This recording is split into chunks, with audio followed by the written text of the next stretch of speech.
Hey, everybody, welcome to another episode of Creators Outlet. Joining us tonight is our special guest, Mr. Stone Abdullah. Welcome to the show, sir, with a better voice than mine. Thank you so very kindly, sir, for bringing me on the podcast show.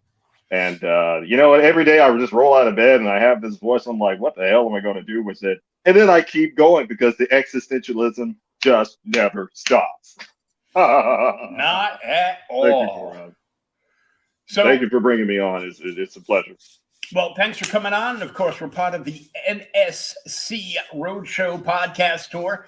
So you're going to be making your way all around the globe on all different podcasts, letting everybody know about your new book, Journey of the Shadow, Darkness Falls. Darkness Falls. Coming this fall. My God, I'm unbelievably excited that I've been given this opportunity to share my book, this story, my ideas with so many people. And Journey to the Shadow, my goodness, man, it's been one hell of a ride. It survived years of me working in industry, decades of academia, and federal jobs and stuff like that. I'm so grateful that now I've got an opportunity to say, you know what, let's put all this time, work, and effort into this story, and let's share this with a whole bunch of people, especially nowadays, and give them some new life, rejuvenate them, give them some new ideas, make them curious about the world again, that sort of thing. I sound all Bob Ross-ish, but I watched a lot of Bob Ross, okay, and I still watch Bob Ross. This is your world. You make it what you want it, right? But I'm just figuring out your cosmic shirt is a Star Wars thing. Yeah, can you guys see it? There you go. It's the derivative. It's the equation. Derivative. Yeah, there it is. Force equals mass over derivative of the vector over the derivative of time. So velocity over the derivative of time.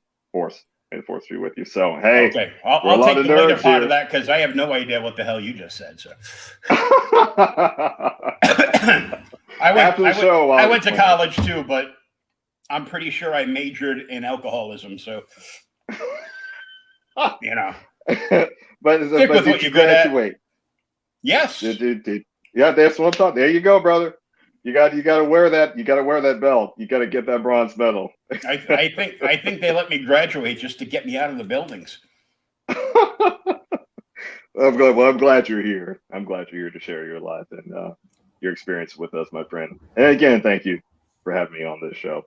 Oh, it's great to have you on the show because I was looking at your website, which is in the chat as well as the link to the Kickstarter, and it is journeyoftheshadow.com. And I was just reading some stuff about you, and you've got a little bit of, stuff going on. Yeah, really. I'm like, you graduated from Jackson State University with a bachelor's degree in Earth System Science, and you left your Ph.D. in large-scale data analytics to pursue a literary career. Yeah, I did. I testified today. I dropped all that. I was just like, fuck that. Let's go for it. Let's work for my ideas instead of, it's nice, you know what I mean, to say, well, I got this title there, and and you've got that title over here. But my goodness, what is it bringing back to you as an individual? Is it uplifting your life? Is it motivating you to get out of bed and then continue to do it? Or is it bringing you one step closer to the grave here? You know what I mean? Like, is it bringing you one step closer to the grave in your heart? And my friend, there comes a point in your life where you just have to make an executive decision that it's not, I hate to get preachy, it's just at the beginning of the fucking podcast, but you have to make an executive decision about what's beneficial for the human condition. You know what I'm saying? I mean, look at all this. Everyone's chasing a freaking dollar just to impress somebody else. But my God, what happened to sharing memories and embracing the gifts that we've been given on this earth? What happened to that? I'm like, well, shit, can't I do that for myself? And who's to say that I can't do that for myself? You know what I mean? So I think we should go back to some older tech too, to make the children suffer. Like having to wait 2 weeks in the mail for photographs to come back to your house. Hey, man, let's do it. I'm down. Can we go to change.org and put a petition up there, and we can, because that's how things get done. If we went back, got rid of cell phones, and only had landline routery phones. Oof. Wow. I think you're killing them now. Manual transmissions in cursive writing. In cursive writing. The adults would rule the world again. It would be a revolution unlike anybody has seen before. Wouldn't that be amazing? Wouldn't that be amazing? And you could make it happen. You could make it happen. Hell, you worked at NASA. I did. I had a couple of stints during my academic days at NASA. My God, Stennis Lab, and I also had a stint with the United States Department of Agriculture out there in Iowa. They were doing some. They do a lot of things in Iowa. Some stuff I'm not going to mention on the podcast, but with respect to United States Department of Agriculture, it was just me and soil sciences. I swear to God. Okay. So FBI, don't you be watching me, soil sciences. Okay. That's what we're doing. But then all throughout that time, I'm still fascinated. I suppose this is a lead in for my origin story. Fascinated by physical sciences. Well, my gosh, I don't know. It's something happened, something clicked in my brain. Long time ago, my mom was reading some books to me, and about weather, and then it started from there. And you're staring at the sky like a crazy kid, trying to figure out, well, how the hell did that cloud grow so fast and why? So then that's what motivated me to go to college. But at the same time, this sci-fi stuff is kicking in, right? Star Trek, Star Wars, man. I used to watch Space Odyssey 3000. I think that was right. And then they had that something Theater 3000. Oh, that one. With the bad B movie. Mysteries. Mystery Science Theater. Mystery Science Theater. Yeah. And so to me, it was really cool. And, a big fan of Twilight Zone, Rod Sterling, I believe.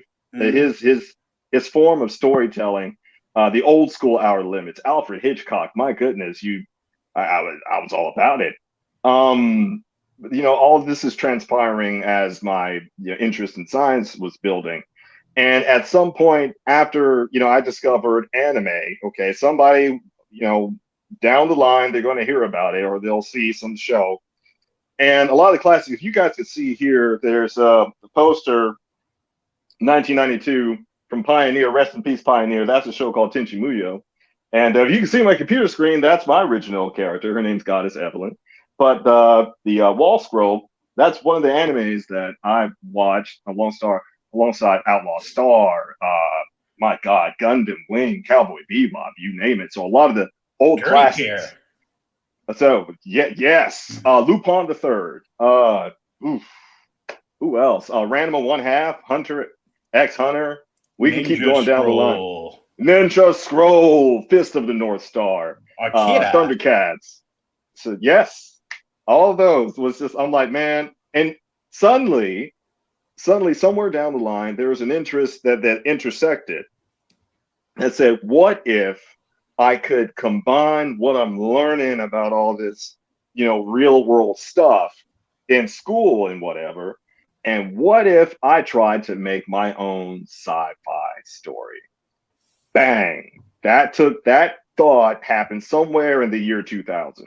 Okay, so at that time we didn't have a computer per se. We had this thing called web TV. If you guys are familiar with it, it came from Microsoft. You throw it on a satellite dish. You had dial-up internet, dial-up. None of you kids are going to know about dial-up. You're not going to know about DSL. So don't and it's not the DSL you think it is. Kids stay in school. Kids fucking stay in school. But then I started composing stuff on note, on the pieces of paper, because my mom, my dad, they homeschooled myself and my two older sisters. So when the schoolwork was done, these ideas would flourish. And now I'm writing down shit on paper. And I kept up with those notes. And where the heck is it? Oh, if you provide me a moment, just a second. Oh, in an intermission, this is the notebook. This is the notebook about, oh man, I think it's about 21 years old. And this thing has the original prototype, baby version of all of Journey of the Shadow. I mean, that's the origin of where it all got started within my, schoolwork and then my ideas. So my creativity was blossoming alongside my logic brain. But again, what was my goal in storytelling? What sort of story did I want to tell? Well, hey, you're motivated by life. You run into a whole bunch of different people, right? People have different, personalities, and they favor certain things, and it's a finite, but there's a large set of people on the earth. So you have a finite set of possibilities. Here I go talking like a scientist. But out of those possibilities, you can make an abstraction from that. You could, disproportionately overblow someone's, personality that you met at a Walmart one day, just out of the blue. You never know who's going to be on your story. They don't necessarily have to be the name of that person, but something out of that encounter inspired you to say, well, why don't we blend that in with this particular character? And it just kept going from there. And I found myself, even though I was going to school, started college, it was still happening. I'm still doing homework and, submitting the stuff, on online assignments and all that other bullshit. And I'm still finding time to write out some portions. I just found time to write. And I think probably volumes 1, Journey of the Shadow Volume 1, which is published on Amazon, and that came out on August 28th, 2017. That manuscript alone is like the origin of all 4 books. And the first manuscript took about 16 years to coalesce, I want to say. Guilty, 16 years, because there's a lot of shit happening, right? Mm-hmm. But I never quit. I never stopped. I always went back to it because I wanted to tell this story. And so I think the volume 1 and what we're seeing now, Darkness Falls, they were blended together. But then I found how to separate, them into a sequel somewhere in 2009. And, long story short, 2016, my sister, she's a veteran RN. She finally, got in my ass. She said, I'm sick of you sitting in front of this computer. You need to do something about that. Okay. You listen to your big sister. Otherwise, she will kick your ass. She's like this tall, by the way. ladies and gentlemen. And Well, there's steps. yeah, she says she's just tall, but she had her kid. I'm just like, oh my God, she's serious. I need to do something about this manuscript. So I say, you know what? Let's take the step forward. We don't care about numbers. Don't worry about a fan base. Just start acting on your creativity. Don't let it sit there and dry out like an old prune. Okay. So that's where Journey of the Shadow Volume 1 was released. And then people started to catch on to the idea. Oh, that thing Yeah, right there there. it is. Yeah, that thing. That thing looks familiar. Look at that, Journey of the Shadow. And then you can see on my website, there's a lot of positive reviews. People really start to dig the story. And there's a ton of positive reviews all over Amazon on this book. I'm absolutely humbled. I have to say that people would spend that much time reading my story and appreciating my ideas to the point that they pre-COVID days when we could do conventions and book signings. Wow, remember that? And people, I know, and people would come to the booth or stand or what have you, and they would say, "Are you going to get this thing animated?" I'm like, "Oh, bro, I'm just a humble writer. We're not there yet." But they said, "Dude, you got to do it. This reads just like an anime. You can see everything that's happening in your head and that sort of stuff." And as a matter of fact, that's the way a good book is supposed to make you feel. It's supposed to make you feel like that, bro. You are a writer. A writer's job is to paint the picture with words, right? And the art of that is that you're not overburdening them with verbiage, nor are you leaving too much of a void. And that's the writer's gold, right? You're trying to, the gold pin, I should say. You're trying to strike that balance and paint this movie with words. And some folks would be like, "Oh, well, I could do that." Trust me. When you sit in front of a blank word processor, Microsoft Word or what have you, and you're like, "Well, where the hell do I get started?" And then you get stage fright. Well, who says what? Should they say it at this time, or should I move this text up? And then people get caught up in all these conditions about what they should do initially just to start telling the story. Just tell the story. So in terms of Journey of the Shadow, I had these similar fears. I'm like, oh my gosh, did I arrange these chapters right? Here comes the doubt, because the artist is always their worst critic. Oh my gosh, did I do this right?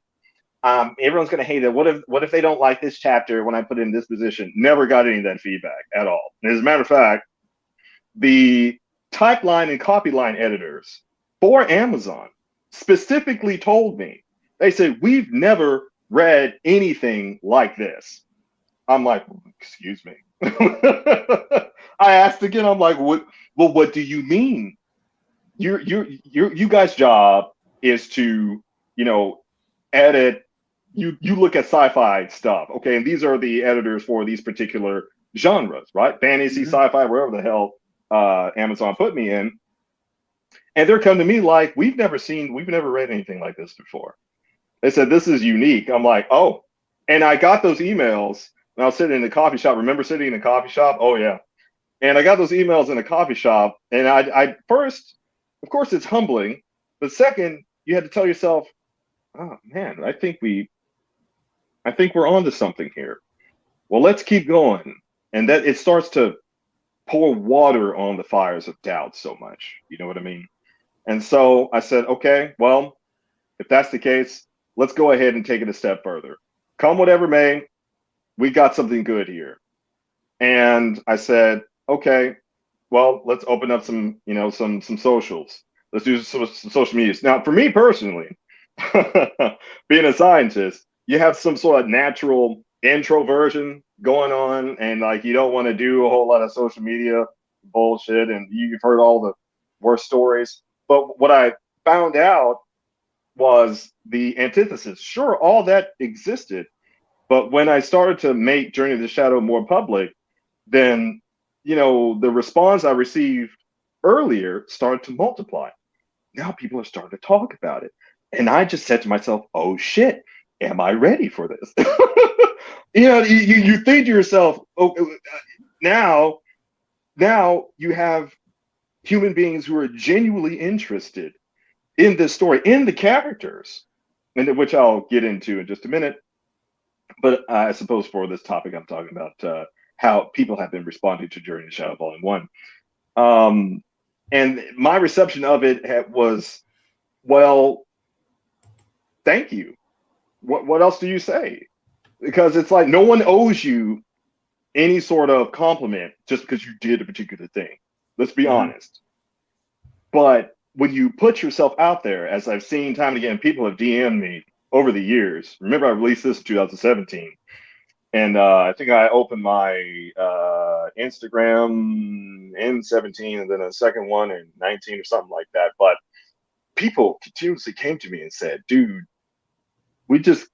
number one, your motivation just for putting yourself out there is commendable. No, everyone's afraid to show their creativity. And a lot of folks would just come to me just to say that I've inspired them to go after their creative ideas as well. I said, well, shit. Well, there's a trifecta. If it's not a point of fact of any self-fulfillment or whatever, say, oh, I've written this great book. Now look how great this book is. But the better part is that people are now beginning to get inspired as a result of my ideas. Well, shit, we need to keep this going. You know what I'm saying? Now it's a necessity.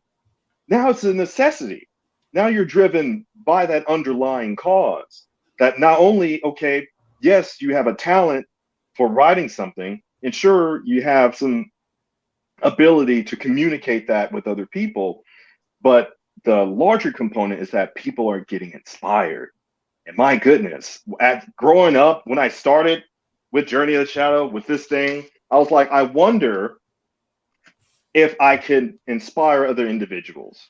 As inspired as I was just to start nerding out and writing down prototypes and, chapter names and what have you, I said, I wonder if people, if I could bring other people in, not just in following this journey, finger gun tighter, Journey of the Shadow, but involve them such that they see some revitalization within themselves, that everyone's going through this conveyor belt system in society, most of us anyway. And a lot of our creativity is just being shot in the face, point blank. It's such an affront to the human experience. I don't know where to begin. And that's probably a second podcast that I would, preach about. But as I was going through that, and again, I'll pick you back to making this executive decision to say, okay, you know what, fuck this. I'm tired of, having my mouth stretched wide open, and your so-called superiors for whom, you're doing your job for, you get where I'm coming from, and they shit down your throat for no reason, just because you're there. I'm like, is this worth living for? And the answer, my friends, is no, it is not. All the sacrifices that you make for people who would replace you in 2 days, to what end? Absolutely not. So I said, it's better for me to enrich my own life and thereby enrich the lives of other people, because that's what builds memories. That's what strengthens the human experience, especially now with all these tragedies that we've been seeing, right? So as we're going to segue into Journey of the Shadow, Darkness Falls.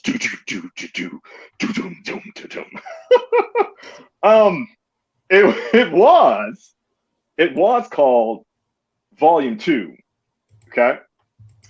But my man Kevin came to me.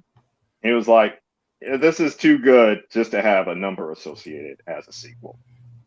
And I was thinking, well. Yeah, that's a pet peeve. What is? Yeah, it is. Everyone's like, don't call it book, but I already named it on Kickstarter, book 2. You know what I mean? Work I have to do now. You got to undo all of the flyers and the press releases and stuff. Fortunately, we got to rename it before we kicked some stuff out the door. Oh, cool.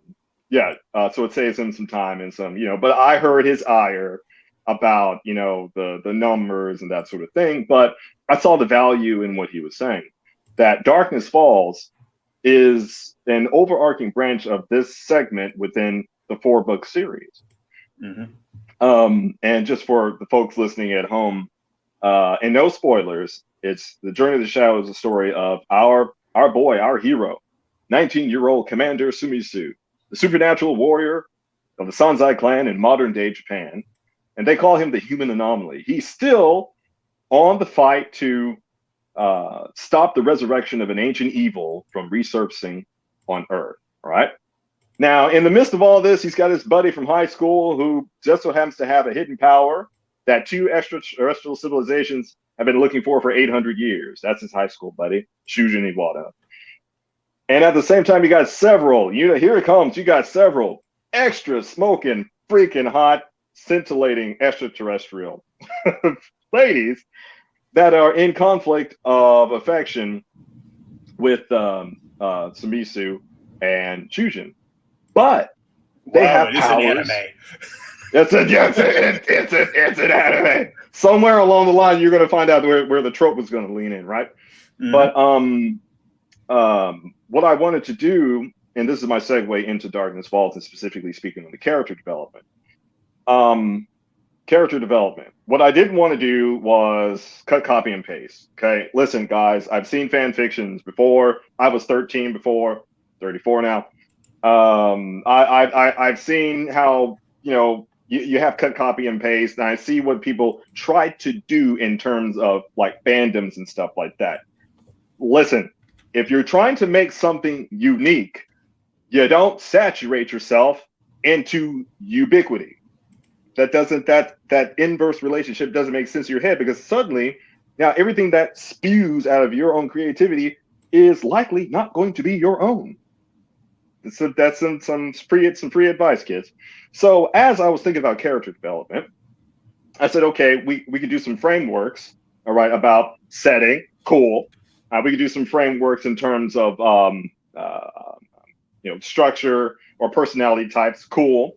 But one thing I saw missing, egregiously missing, was depth of character. The type of depth of character that you would read at a J.R.R. Tolkien, for crying out loud. You know what I mean? The type of depth of characters that if you watched an old Twilight Zone show back in the 50s, it would be 30 minutes, but you would have such rich history in such a short time span that you're absorbed in this world, and it was beautiful writing, absolutely beautiful. And I said, this egregious affront against, dismissing depth of character in history within a multitude of characters, I said, I don't want to follow that practice. Of course, that could be my own personal preference as a writer. Anybody can write what they want. I'm not here to say, well, you shouldn't write this way and blah, blah, blah. Hey, go for it.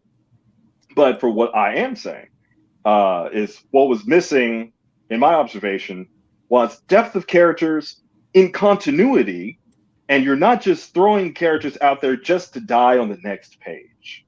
Didn't want to do that. Anime does that a lot. Anime does a whole lot of tropes that just annoy the living shit out of me. So when I was about maybe, 17 or 18, I just stopped watching animes. Remember, I was watching a lot of the classics back in the day.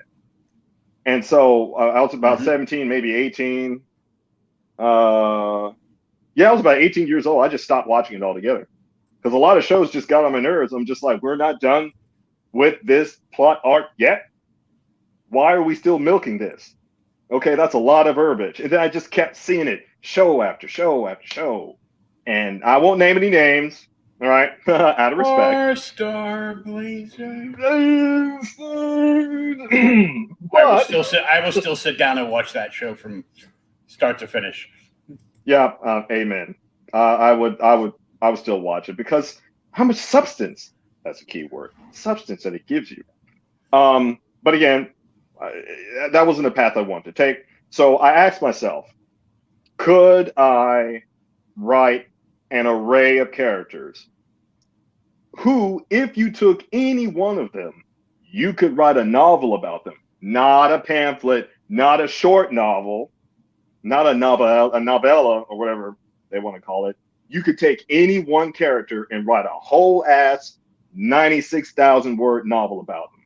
Can I do that and put them in one story underneath a branching arc with continuity within a book series? Oh, yeah, that takes a lot of thinking. So again, remember what I said earlier, kids, that you don't just slap something up there. It takes some work. That's why I have this thing on. I was writing, matter of fact, Will, before I hopped on the show, I'm currently editing In Darkness Falls. I'm currently editing the manuscript. I'm on chapter 15 of, I think, 22. And there were 6 pages of material that I had wrote for this particular chapter in April of last year. Deleted them because I was like, I don't like. Suddenly, you have a different idea. You have a different inspiration of where the story wants to flow, how you want the characters to interact, and then you see opportunities within the story that you didn't before. This is the beauty of creativity, my friend. That you leave these degrees of freedom open for you to just fucking go for it. So I said, well, why not? We were talking off, guys. We were talking off live stream, and me and Will were just like, people ask you why, and we were like, well, why not, bro? Why not? So I deleted those 6 pages, my friend, Monday, and we were just Tuesday evening, right? And now I'm well over. Oh yeah, we're well over 10,000 words now. About 23, 24 pages of new ideas. It just exploded out of nowhere. And some shit I didn't even know I was going to write. But that's the beauty about writing, is you can take a really structured approach and say, okay, I'm going to get my storyboard, I'm going to get my whiteboard, and I'm going to draw everything out. Okay, fine. Again, I'm not saying that you can't do that. All I'm saying is that don't put yourself in a little box and not see opportunities to take your characters, your story, your message. It don't drown your storytelling, your ability to tell the story. Don't drown it by putting yourself in the box. By the way, since I'm a musician, I was thinking Alice in Chains. I am man in the box, dot, dot, dot. You know Alice in Chains. Mm-hmm. Okay, grunge era. Yeah, 87 through like 94, I think. Rest in peace, Lane Staley, and what's my other boy from Soundgarden? Chris Cornell. Chris Cornell. Yeah, but anyway, so I said, okay, we're not taking a compartmentalization approach. We're gonna leave enough degrees of freedom for myself to see where the story goes. When you watch Bob Ross, okay, just think about it. When you watch Bob Ross, sometimes he'll have a blank canvas, sometimes he'll have something up there. And you can watch him, you've probably seen all his seasons, but every time you watch like the same episode, it's magic how this picture just comes alive. You never know where it's going to go, but you trust the artistic process, that something of this is being communicated through whatever medium, music, visual art, creativity, writing, or what have you.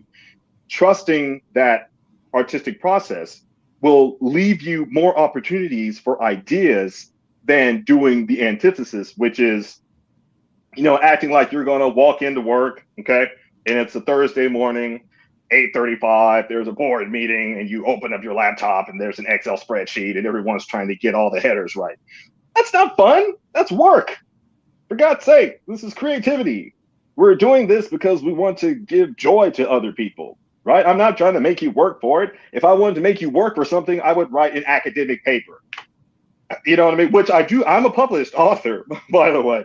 Published research, peer-reviewed research on climate change, and I just had to throw that in there. It's just writing something I do, bro. I just why not? Fucking love it. But when you're in, is that what? Why not? Why not? So the compartmentalization approach, I said, let's not do that.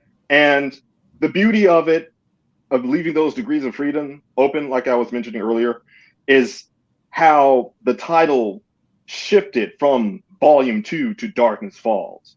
Then I started to see the story that I was telling, and then I could think of an appropriate title that at least 86% summarized what the reader would encounter in the book. So that being said, volume 3, which was called volume 3, which is written, by the way, volume 3 is now called Vengeance Theorem, and volume 4 is called Sumisu Rising. No spoilers.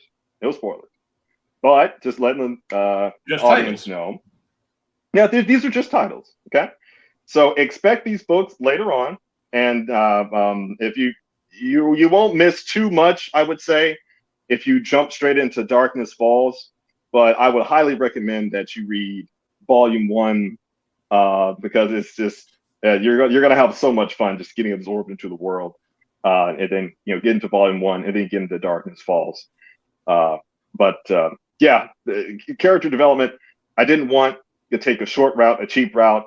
I wanted memorable characters. I wanted characters that people would have grudges against. One of my characters is her name is Natalia Artemis. She's a fiery little redhead, but she's after my man, the main protagonist, Commander Sumisu. And boy, she does some questionable things in Volume 1. Again, no no spoilers. And I had multiple feedback about Natalia from different people and being like, what's wrong with this lady? What's wrong with her? Why would she do that? You know what I mean? I'm like, great, I've done my job as an author. I got you emotionally involved. You're welcome.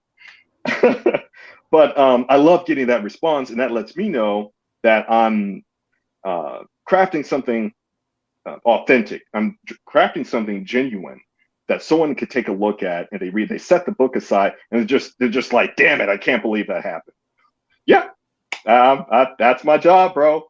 Or sis, that's my job. So out of the list of characters, oh my God, there's Princess Suzuka, and she's Imperial Commander. We might as well go down the list while we're here. Well, in that case, let's bring this back up. And first, let me tell everybody, because I was poking around everything today. If you go to Stone's website and you're just looking down and you're looking at all these reviews, one from the Amazon copy editor, one from some lady who thinks she's an energy mom, and doesn't even like sci-fi but love this book. If you just click on the image of the book, it will take you right to Amazon and you can buy it. It is on, if you have Kindle, it is on sale on Kindle for $9.99 currently, or you can buy my personal favorite, the physical copy, for $13.99. Thank you, my friend. Because it's on sale. He looked, ladies and gentlemen. And as a matter of fact, Will, keep scrolling and you see that featured product. There we go. There you go. You see art that book one. Oh, yeah, art book number 1, bro. It is an 11 by 8. Well, the printing company call it ultra high premium print, but it's beautiful. My God, it features work from several artists for whom I've worked with commissioned art for several characters in Journey of the Shadow, and it's up there if you go to my website www.journeyshadow.com. But also speaking of at. he's here. There's the op book. You can get Volume 1 mocked down right now on sale for $10. You can get Volume 1 and a signed poster for $20. Yeah. Hello. Hello.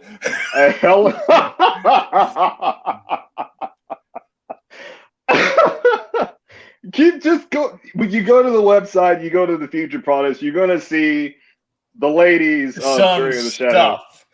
You're going to see some how do you say, some extracurricular material. Okay. Mm-hmm. There's some safe for work stuff, and maybe there's some not safe for work. No spoilers.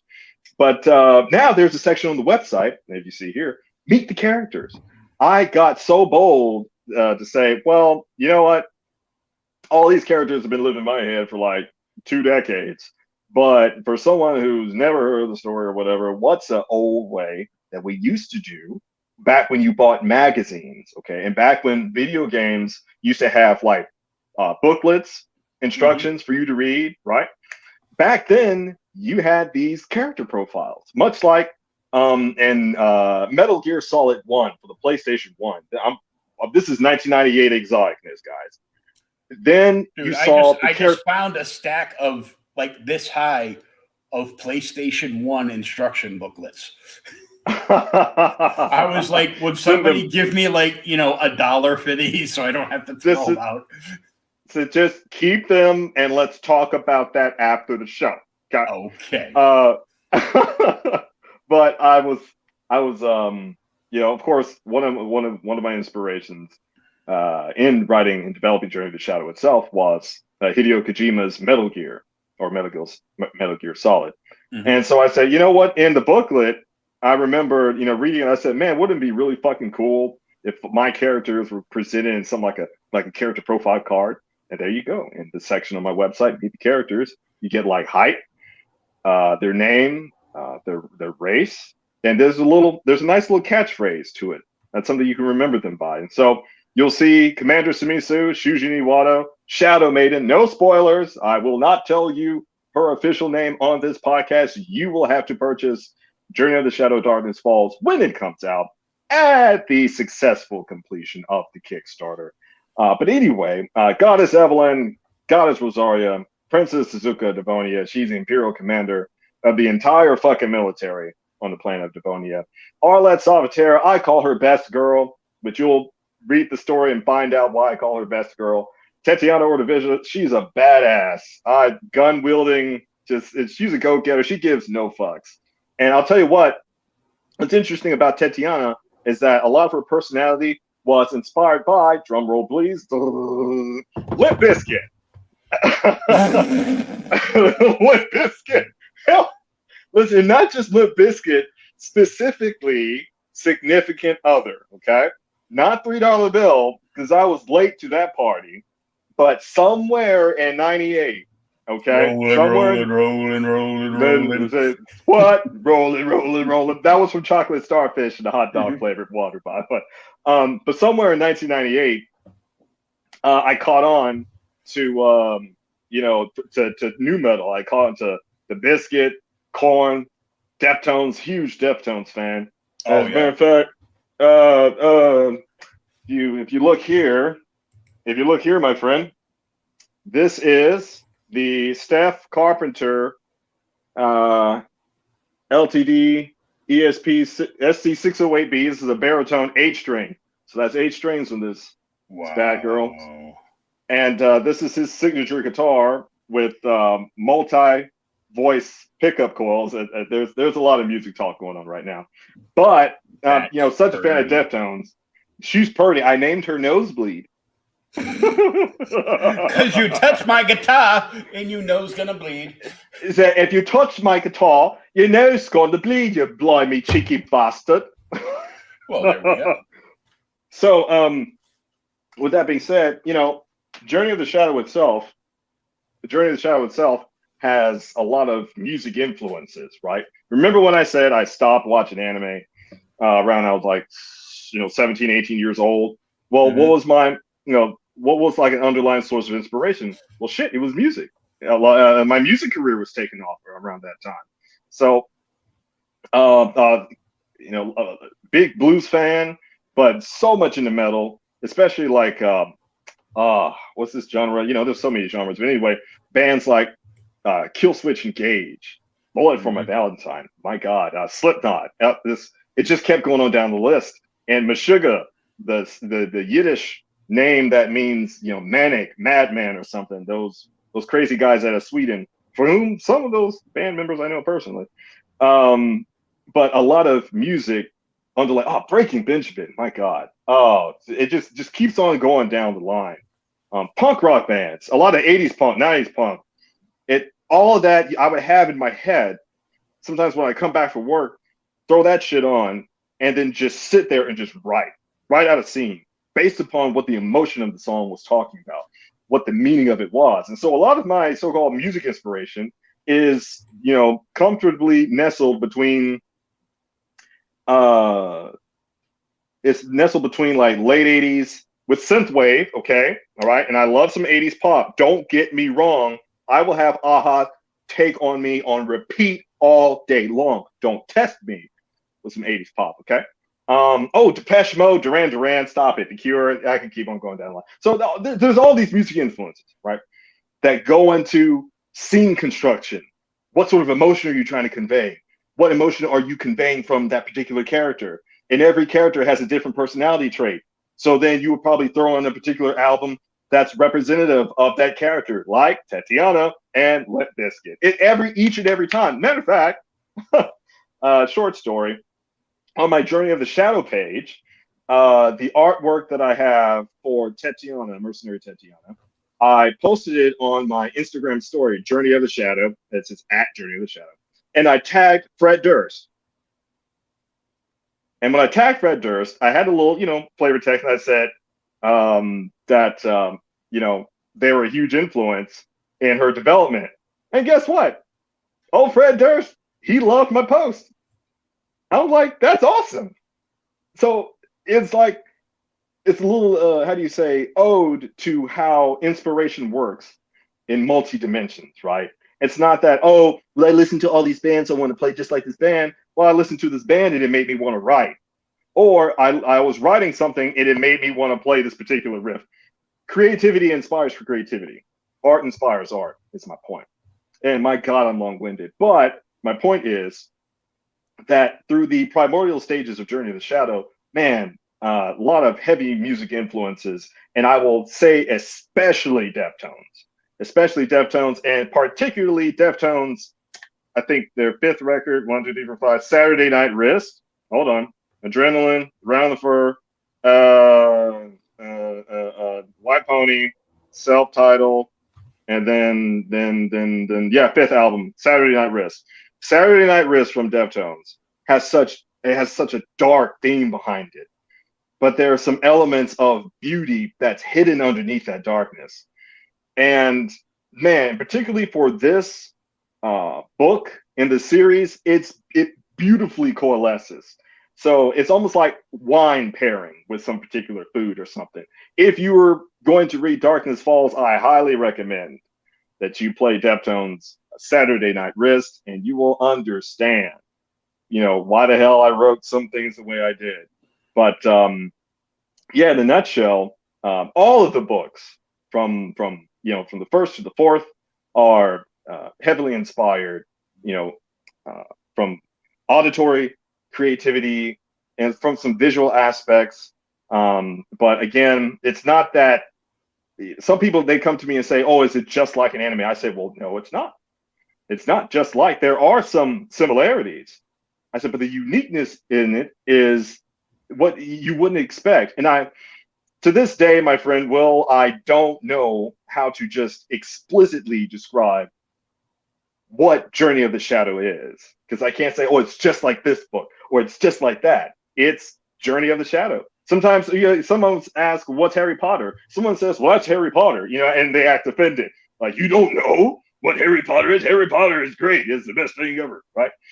So I wanted to make Journey of the Shadow of that same caliber. It sounds hubristic or whatever, but I said, if it is indeed my goal as a creator, as a writer, to gift something to someone else of their time, then I should be sincere within myself of creating that and gifting that to someone else and generating that inspiration that they can, yes, you can sit there wherever you are and create something of your own gift. It's there. It's inside of you, my friend. Trust me. You just need a light. Once that light hits you, that's it. It's a wrap. You're going to say, fuck everything else. We're doing this. And I ate tacos all day today, so I don't think you want to get a light anywhere near me. No, come closer. I've got 3 lighters in this drawer. So we want to say howdy to Pops with Comic Talk with Pops Van Sant. Hey, is in the chat, and we got a few people over on Creators Outlet on YouTube watching us as well right now. Finger guns. Pew pew. So my big question, since there's so much musical influence in the books,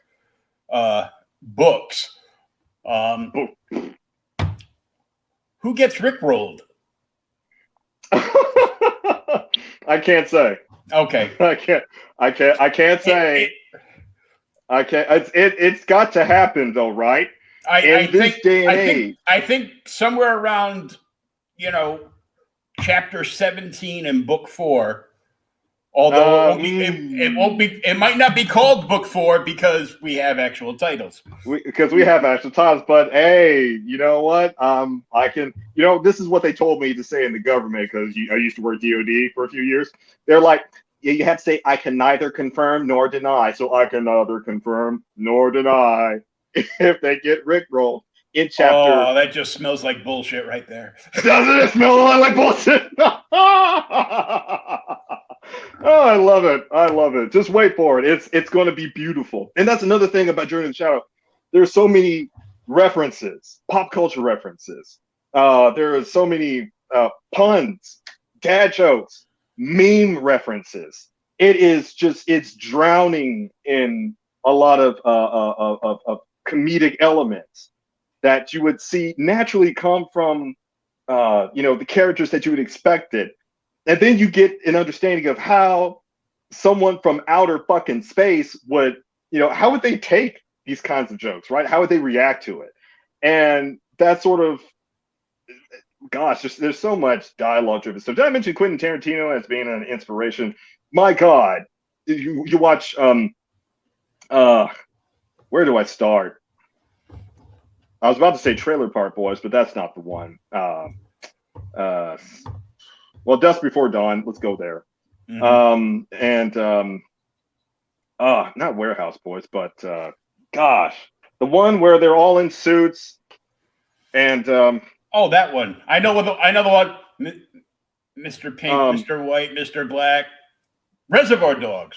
Reservoir Dogs. Yes, thank you. Haha. See, that's why we're nerds. Yay, we help each other out. The Reservoir Dogs. But the way that he writes his dialogue sequences are so intense, and like in Inglourious Bastards, you have that one scene for about 39 minutes where they're meeting with, one of the members of the Reich, and it got so tense, and I was like, that's the type of writing I want. I want to be able to draw in the reader, and they're just in one fucking place, and they forget that they're in one fucking place. But the dialogue is so intense that you don't even worry about it. That you're so involved in the subject that you're just like, what? All of this happened and they never moved? Yeah. That's the beauty of writing. That's the beauty of directing. Quentin Tarantino mastered that. And I said, somewhere along the line, I said, I got to pick this up. So there's influences in how I construct dialogue scenes and tie that in with the narrative and yada, yada, yada. And it's just so much for folks to sink their teeth into and flip back a couple of pages and say, damn, that really did happen. And I love that reaction. So it's a blast and a half to write it because, like I said, I don't know what the fuck's going to happen. I say that knowing I've written all 4 books, but when you revise a manuscript, then you can go back and cheat. You're just like, oh, I don't really know what's going to happen. Now, do I? Like, when someone asks you the question. So you take the 5th Amendment, like I do often. I say, well, what about this character? I'm like, I don't know. I don't know. I can neither confirm nor deny. And they just throw them some bullshit and they get mad, but they like it anyway. But anyone that's interested in Journey to the Shadow, listen, just hit up journeytothe shadow.com. There's an email there, journeytothe@gmail.com. I'm the guy. I'm the author. So if you're interested, just hit me up. And more than welcome to chat about it, like I'm chatting with. And down the bottom of the page, there is this little doodad. It's a thing about them. Okay, listen. The art of choice. Okay, that was purely by me. I said, if I'm gonna put up something that's gonna grab someone's attention, it grabbed my attention. Thank you. And the artist's name is Kat Chan. I really appreciate Kat Chan for her beautiful render of Goddess Evelyn, which is that lady you see on my screen back here. Can we get a close up on that, Charles? That's running the there you go. And that artwork is from Shikari, and that's in semi-realism format. So if you guys go to my Kickstarter page, you'll be able to get this in like a 22 by 28 poster. It's really it's unfucking believable. It looks better in poster than it does on a QHD screen.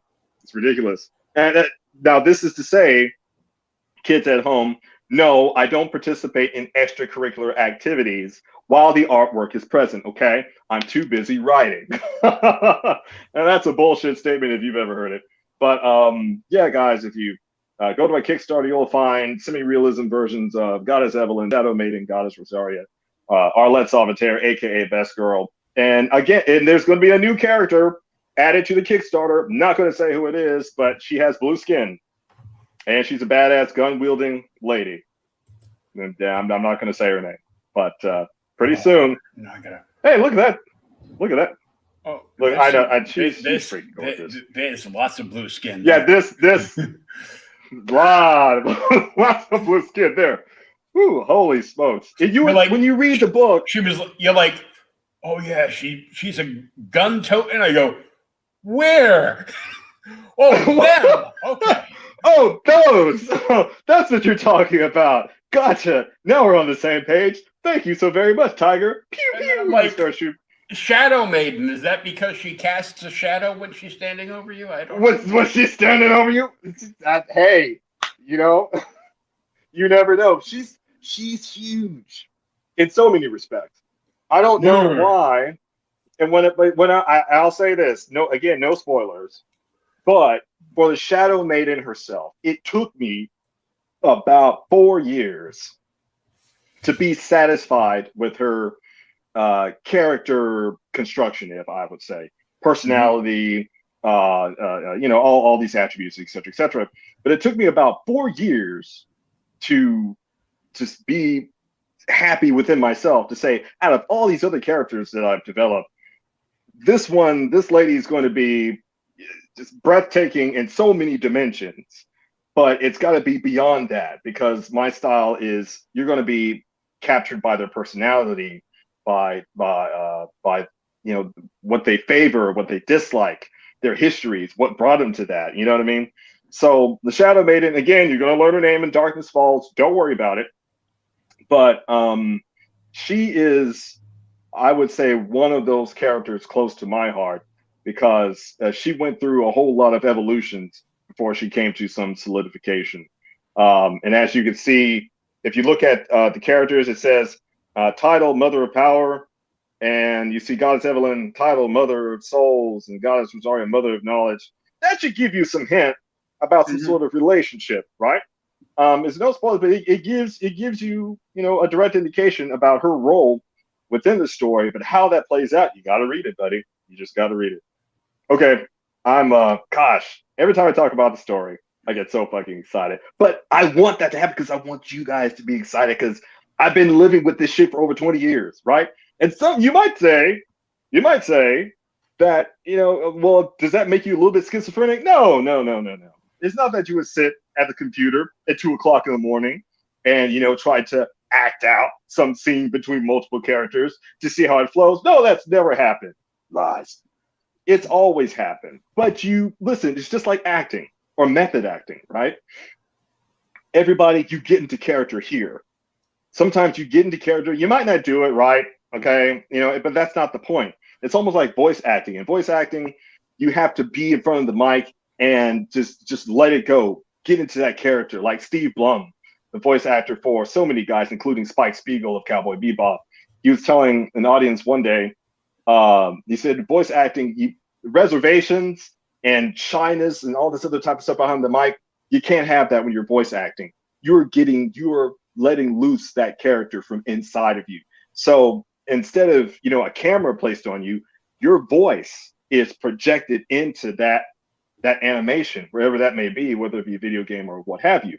So I said, well, much the same is within writing. If you're sincere about bringing out the characteristics of a particular, character that you're trying to develop, go for it.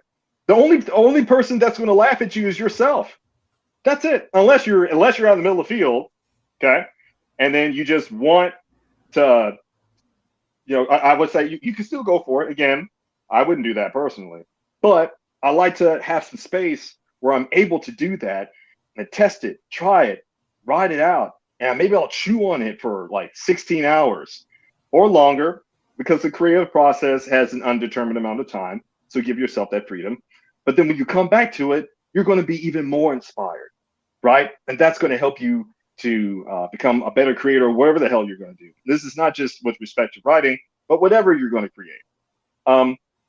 Yeah, for me, I like to, throw these little things on, and maybe I'll throw on some, who knows, maybe some 3-6 Mafia, God knows, or I'll put on some, Tribe Called Quest. I love me some old school hip hop. Wu-Tang Clan ain't nothing to fuck with. Put on some Wu-Tang, and I'll just see, where does it take me? Where is this particular scene going to take me? And that's the fun part about writing. And so hopefully you guys go and look at the Kickstarter, you read all of this, literature on journeytoshadow.com. You'll be like, man, this is just fucking cool. The big takeaway from all of this is, I just hope you think it's just cool. I want to make something cool for folks to just get into, talk about, and I'll be like, yeah, emphatically, as if you're standing in the middle of a Comic-Con, because all we have now is the internet. So now that sort of camaraderie that we used to have when you're walking inside, you have the badge and someone's wearing a similar shirt, you're just like, bro, you like this? Yeah. And then you have that camaraderie, bringing that back. And I'm hoping that Journey of the Shadow Darkness Falls adds to that medium and uplifts that environment and, hey, brings people together. That's the whole point. There it is. Boom. Boom, baby. Look at all those ladies. Now brought to you by new technology called 3DD.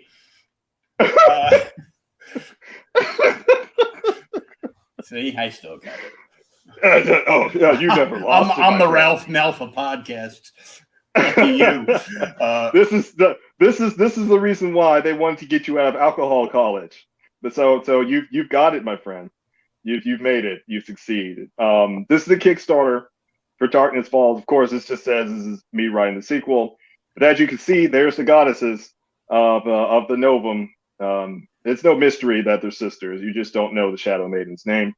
But a lot of their story, I think this image collage is a great representation of what you're going to encounter in Darkness Falls as well. Because at first, from Volume 1, you're going to see a lot of their story arc start to take place and coalesce with the main protagonist, who is Commander Sumisu. So I really like this banner because, one, the artwork is absolutely freaking phenomenal. Shout out to my man, my good friend Shikari, for working with me on this artwork. And I really love this art because, number one, it was the first time that some artist out there, and I don't know how I ran into Shikari, by the way, just like I don't know the day, month, or time that I started writing, but I bumped into the guy on the internet and just saw stuff. I was just like, dude, I think you can draw these characters of how they look exactly in my head. I said that to him some way in the email. He said, well, let's give it a shot. He got so excited when he saw the references. And I'm a writer, so I'm just going to write a whole bunch of shit for an artist. And he's just like, wow, they're gorgeous. I'm like, yeah. Like, he's saying they're gorgeous based upon the text. So I'm like, let's get to work. We lost so much sleep getting each one of these ladies right. And from the author's mouth, my friends, this is how they've looked in my head for years. I'm fucking blown away. How did you get any work done at all? Well, there's the thing, my friend. It's called they're water. Not real. They're creations of my imagination, and I turn them on and off at will. At will. This is the part of your psychosis, okay? You invent your own world. That's the beauty of being crazy. So you have to be, again, I'm going to piggyback a little bit of what I said about being an artist. You have to be a little bit crazy, okay? But you have to learn that crazy and use it to your advantage. Mm-hmm. For example, when you're trying to get into character, if I'm going to be the protagonist, Commander Sumisu, right? Now, if I'm going to be writing a scene with one of these, scintillating ladies, I have to be convincing about it. So a little psychosis part of me has to say, well, I'm staying in character, but then there's the other half of my brain that says, well, how would this phenomenal lady react, right? And back and forth. So you have to have that capability, just like in method acting, to turn something on and turn something off. right? Speaking of being turned on, that's not necessarily the reason why I slapped the banner up there, but hey, if that floats your boat, my friend, let me tell you that we've got safe for work and not safe for work versions available based upon the tier that you choose. But there is not safe for work versions, ladies and gentlemen, and those uh, listening later on down the road. So yeah, in the Kickstarter, you'll be able to get one of these ladies, including First Lieutenant Arlette Salvaterre, drawn in realism by artist Shikari as well, in a 22 by 28 poster in ultra high premium print quality. And I've ordered samples of them, and my friend, I'm gonna hang them up myself. I mean, fuck it. The artist himself, Shikari, he texted me after he said, "Let me know what the artwork looks like after you get it back from the printing company." I said, "Okie dokie." So I got my new phone. It can take macro details or whatever, and I sent it to him. And the artist was just like, "Oh shit, this is phenomenal." He said they capture all the micro details. By the way, guys, the little banner doesn't do the artwork justice. There's like so many micro details involved in this artwork. You'll be talking about it for weeks. But the posters that you'll be able to receive, depending on the tier that you pledge at, my God, you're gonna take a look at it and be like, this somebody paid the printing company, and make sure that you shout out the artist Shikari, because they did one hell of a job in representing my characters in Journey of the Shadow, particularly the Sisters of the Novum. So yeah, if you click on right that now, I've already clicked on this, which is why the little banner right here is just black it's and just white. It's just there because I got you. I've already clicked on it, saved it, and signed up. So there's 28 followers right now, and we want to get it up a lot higher than that. So we need everybody to click on the link for the Kickstarter. It's in the chat. It's also in the show notes, either up above or down below, depending on where you're watching us. And follow this project. I appreciate it. Because that way, when it launches, you will get an email. Every time there's an update, you'll get an email.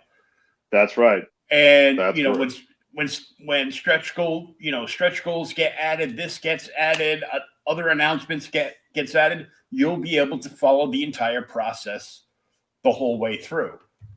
Oh yeah, it's beautiful how Kickstarter set it up, and since I'm in the process of finishing up the manuscript, you're going to be able to get updates about where I am in terms of the manuscript. Notes from the editor or editors, plural, because I think they'll probably be submitted to 2 editors minimum for the manuscript.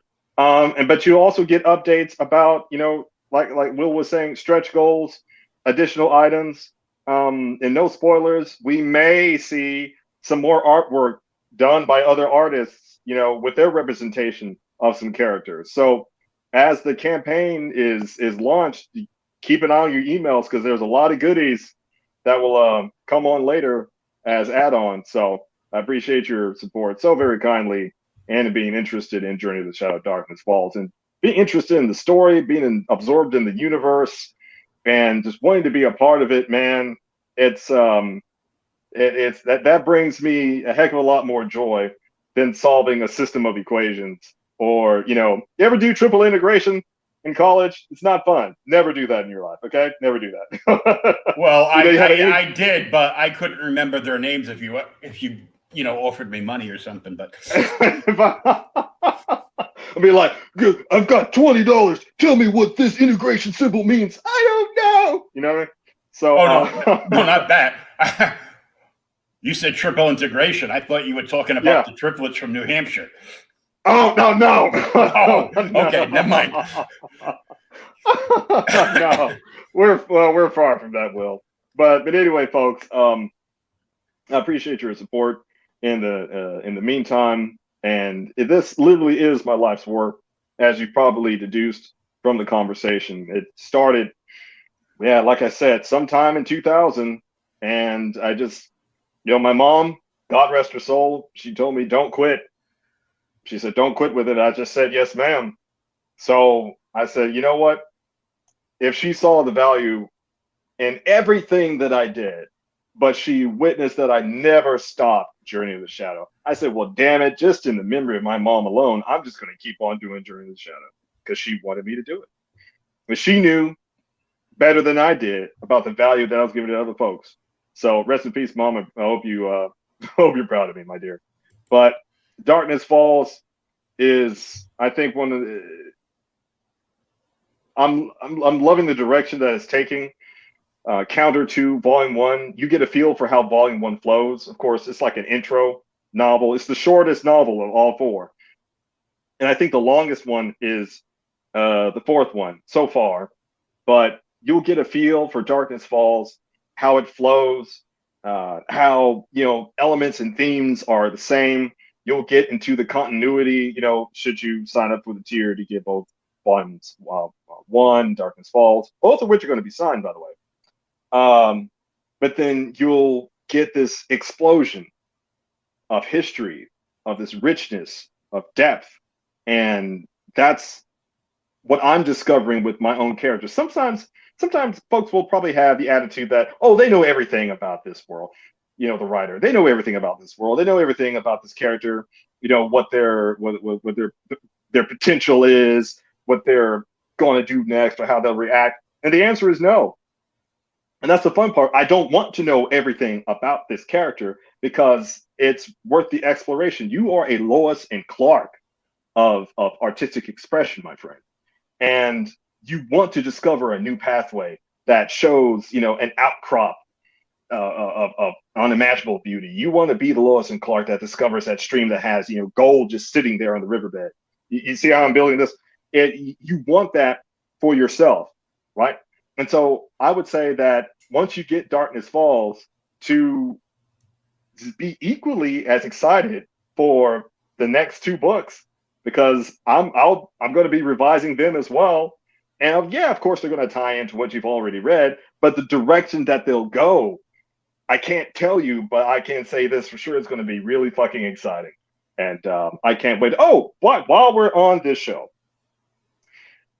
since 2000, I think 18. Well, yeah, because it's 2021. Since about 2018, I've had an idea to write a whole second series, another 4 books for Journey of the Shadow.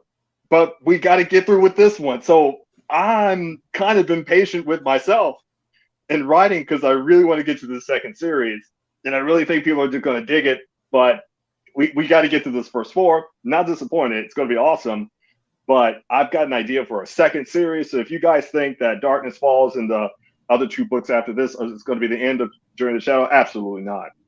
Absolutely not. Just I'm going to sound like Papa John's. Stay tuned.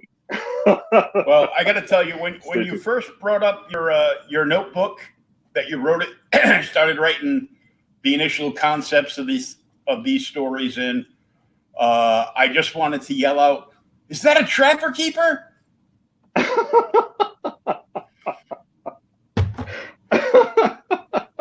And then I had a flashback to watching the Cobra Kai series, where the Cobra Kai series, yeah, when Johnny was giving his kid school supplies, he goes, "I couldn't find any trapper keepers." What's that? What's that? Whoa! God, I feel old. And he's in detail describing the trapper keeper I had as a kid, the one with the jet fighter coming off. I'm like, no way, way. Hold up, somebody. Okay, stop this bus. Whoever's driving, tell them to stop the fucking bus. That's good, but that's cool. Had a jet plane on it. It was badass. I'm like, yeah, it was. Yeah, you're like, yeah, yes, it was. Bring that shit back. That's what I want back, man. How many people did it take to research what was probably just like the most popular version of that product from the 70s to find out, well, this one sold about 50 more units? I don't know, but I'm just going to say, I would say kudos to the team of people that painstakingly got it right. Like they nailed it in terms of the even better. nostalgia. It probably took them months to figure out what a trapper keeper was. What a trapper keeper was. Yeah. Because if you mention trapper keeper to anybody from my generation or further, it probably means something completely different. I don't know. I'm not an expert on internet lingo. Okay. Sometimes I'll go to, urbandictionary.com. Well, I hear something strange. I'll be like, what the fuck does that mean? Like dead ass no cap. That's the most recent one I researched. I'm like, what does dead ass no cap mean? Like, when I looked it up, I couldn't. Let me tell you this, Will. When I looked it up, I couldn't remember the definition. It was so obscure. I don't know. But like I said, if you said trapper keeper to anyone of this generation, millennial, I'll say it. Yes, I'm a millennial. And on further, they probably think it's something lewd, you know what I mean, or dirty. Mm-hmm. I don't know, but I'm just going to leave that there. But yeah, shout out to the writers and the creators of Cobra Kai for just getting it right. I've been watched, all the seasons of that so far, probably like a dozen times. Shamelessly, but it's good literature, and I think we needed Cobra Kai because it just expresses great writing. The effort that they put into constructing the show and building the world building is so important.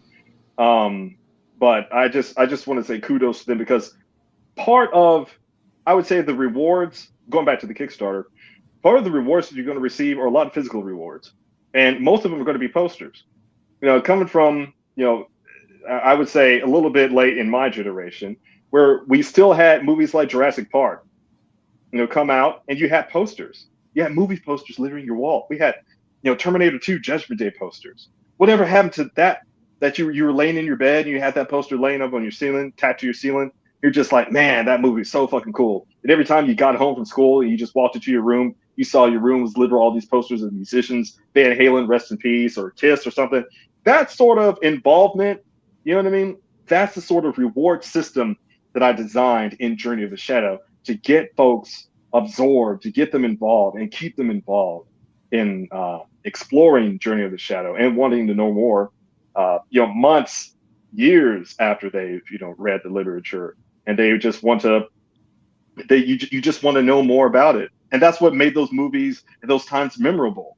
You know what I mean? That's what I loved about it, and I said, well, hey, why can't I give that? That's another part of sharing, the sharing process. Sharing is caring. Remember what Barney said, motherfuckers. Mm-hmm. But sharing that sort of aspect, I don't know. I had Samuel L. Jackson moment. Forgive me, but that was part of the aspect of me wanting to say, what is it that I'm giving back in terms of the story that I'm writing and this world that I'm building, but not so much insofar as the manuscript itself, but the rewards are not just, arbitrary, oh, let's just throw this at them, but they have meaning. You know what I mean? That everything that you'll get has some particular attachment to the story. And when you look at it, either you read, after you've read the book, and months later on down the road, you'll take a look at one of these posters. It's just like, man, that really did happen. But it'll work just like a movie. It's supposed to, just like you said. When you read a book and it looks like all these images are in your head, and you've done your job. But an extension of that is, all these, I call them accessories that allow you to stay in that world. And that's a place where you can escape some bullshit. You know what I mean? I use Journey of the Shadow throughout the years as a world of escape. Who doesn't? You probably hear this a lot from a lot of creators. But for me in particular, I used it for, man, so many times of like tragedy or hardship or adversity. And as a creator, you find ways to take that and implement that artistically into whatever it is that you're trying to create. So specifically, I'll speak about Darkness Falls. In Darkness Falls, you're going to see some of that translated into the characters. Again, no spoilers, but you'll see these ups and downs. You'll see some resolutions of problems. You'll see these arcs branching. Maybe you'll see some of them closing. It's beautiful. It's like a river with many tributaries. You just follow it, my friend. And just hop on that fucking boat, and just ride the river of Journey of the Shadow. Yeah. I like that. I'm going to slap that on a t-shirt. I'm going to put that in there. Yeah. So I have to ask, because we want everybody to hit the Kickstarter link and jump over to Kickstarter and just click. All you have to do right now is click that one button. It'll let you log into your if you've never logged into Kickstarter before. It'll take you like 30 seconds to quickly create an account, and then it'll send you a first time email and let you know that you've registered for this project, and that you'll find out everything via email for what's going on. And we want as many people to go there as possible, so they're just sitting on the edge of their seats waiting for this book to drop. Yeah, because it's there's 2 more after this one, and then there's 4 more. Right here. What in the hell? Here. And what the fuck? What the fuck? Oh my God, Big Bird swore. Mom, Big Bird swearing. Is this the right show? I downloaded the wrong book. I downloaded the wrong book.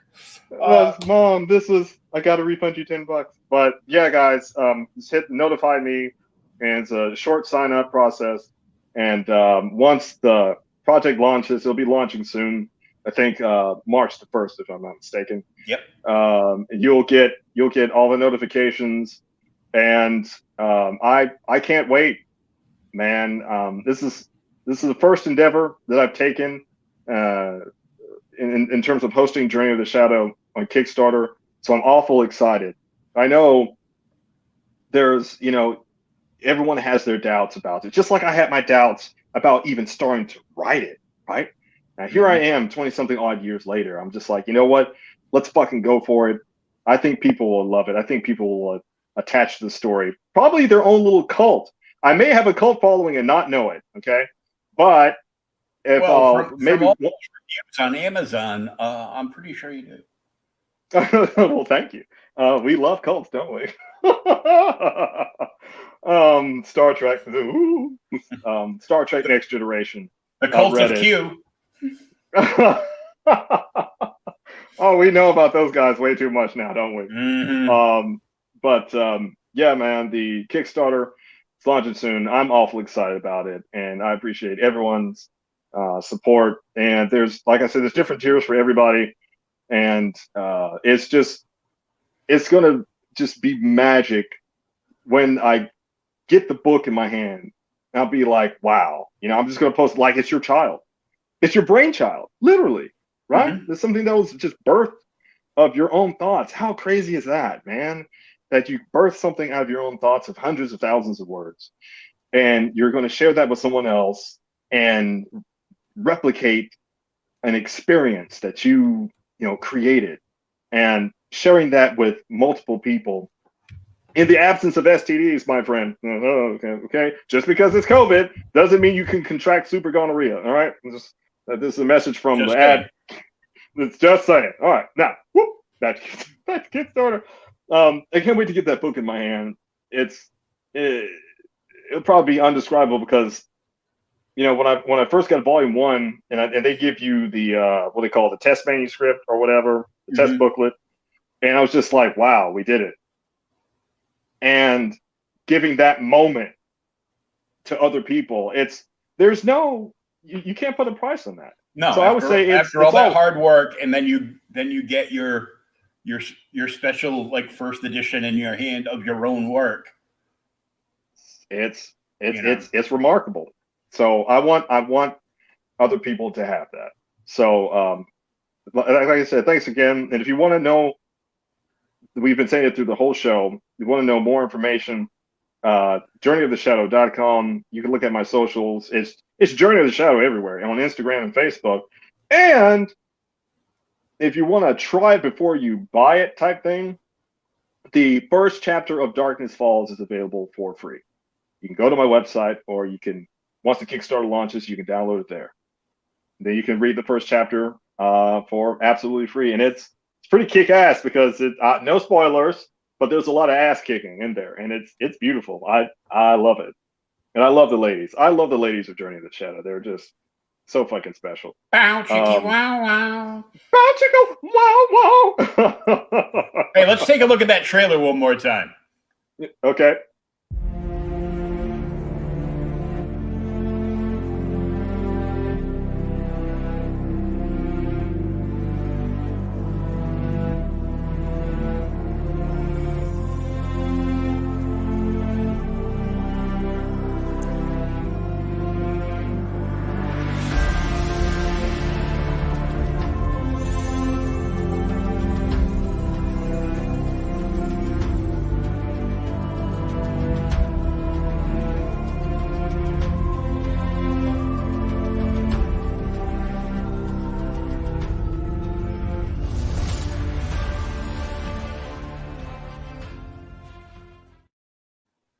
The goddesses are waiting for you.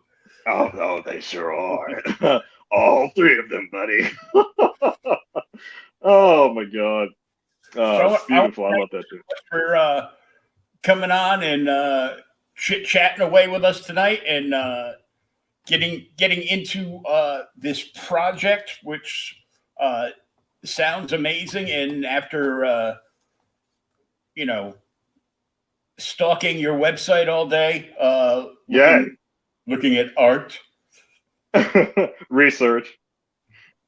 You're looking at research. I was. Oh, I've been looking at research like that since I was 16. Okay, that's a lie. 11. Okay, 7. Anyhow, sign up for this. Oh. Let's get some more followers up on the Kickstarter page. It is going to be a live campaign a week from yesterday. Yeah, a week from yesterday. It'll be live. So we're doing some pushing on socials, the usual thing, and getting the word out, yada yada yada. But I think once the Kickstarter launches and people will see it and they'll see the prelude of the story and they'll say, well, where in the fuck did this come from? I want someone to ask themselves that question. And why haven't I seen this before? Those two questions. I want people, when they see it, to ask themselves that question and then investigate. And then, the answer will come to you, my friend. And then they'll find out it's been sitting in the pages of your traffic keeper for 20 years, and you got it into print, and you sat down and you're just cranking out book after book now. So, yeah, and it's a blessing. As a matter of fact, my friend, not a lot of folks have an opportunity to do this, so I consider myself fortunate to have an opportunity to sit down, have an opportunity, and create ideas and give it to other people. And like I said, share these experiences. So this is my life's work, and I appreciate any and all support. And on behalf of myself and my sister, who almost kicked my ass, that told me to print the first book, appreciate you guys. And we're gonna keep rocking and rolling for Journey of the Shadow. You damn straight. Go check out the project for yourself. Like I said, all the links are in the chat. They're also in the show notes, either up above or down below, depending on where you're watching us, whether it's Facebook hell or my YouTube channel. And don't forget, if you've been listening to this on ageofradio.org, you can go to the Creators Outlet YouTube channel and you can check out what we've been looking for and at, or you can just go to the website, journeyoftheshadow.com. Journeyoftheshadow.com. In a world. Thank you so much for joining us. We're excited to see this come to fruition with another edition. And until next time, this is Will for Outright Geekery. And you can find me at JokerFan on Twitter and JokerFan1969 on Instagram. Until next time, mark this project down, get on this, and if you didn't read the first book, you can read the first chapter for free on his website, or when it launches next Monday, you can read the first chapter. You can download it right there to check it out for yourself. And if it's something that excites you, like it's been exciting us and all the hundreds of people that have written wondrous reviews on Amazon for the first chapter of this book, get in on this, and you can actually get both books from the Kickstarter when it launches signed and scrumdiddlyush's posters too. Oh my God, they're amazing. That's it. That's all I'm gonna say about it. They're fucking amazing. They're not bad. They're just drawn that way. They're just drawn that way.